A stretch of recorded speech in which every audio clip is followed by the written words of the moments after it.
natin para sa lagay ng ating panahon ngayong umaga po ng March 11, 2025. Sa ngayon po ay humina na muli ang lamig ng hanging amihan dahil po yan sa presensya ng high pressure area na nasa silangang bahagi po ngayon ng Japan. Pero ang amihan ay umiihi pa rin dito po sa Luzon at may shear line pa rin na nag-i-extend dyan po sa may Visayas habang easterlies naman ang nakaka-apekto dyan po sa may Mindanao. At sa ating long range forecast, consistent pa rin naman po na walang bagyo na namamataan na tatawid po sa ating kalupaan for the next 2 weeks. At sa lagay ng ating panahon, ngayong madaling araw po ay maayos ang panahon sa malaking bahagi ng bansa pero may tsansa pa rin na ma-isolated rain sa ilang bahagi ng Ilocos Norte, Mountain Province, Gonzaga, Santa Ana, Divilacan, Aurora, Infanta, Polillo Island, Mauban at Timonan, Camarines Norte,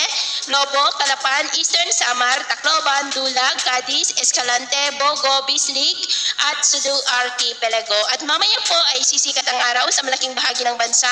mainit at maalinsangan pero may tsansa pa rin ng cloudy skies with isolated rains sa ilang mga lugar ng coastal areas ng silangan ng Cagayan Valley, Quezon, Sorsogon, Eastern Samar, Tacloban, Capiz at Sulu Archipelago. At mamayang hapon, maayos pa rin ang panahon sa malaking bahagi ng ating bansa pero may tsansa pa rin ng cloudy skies with isolated light to moderate rains, lalo na po sa silangang bahagi ng ating bansa. At sa atin naman pong mga baybayin,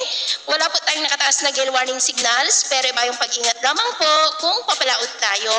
para po mas makaiwas sa mga sakunang pangkaragatan.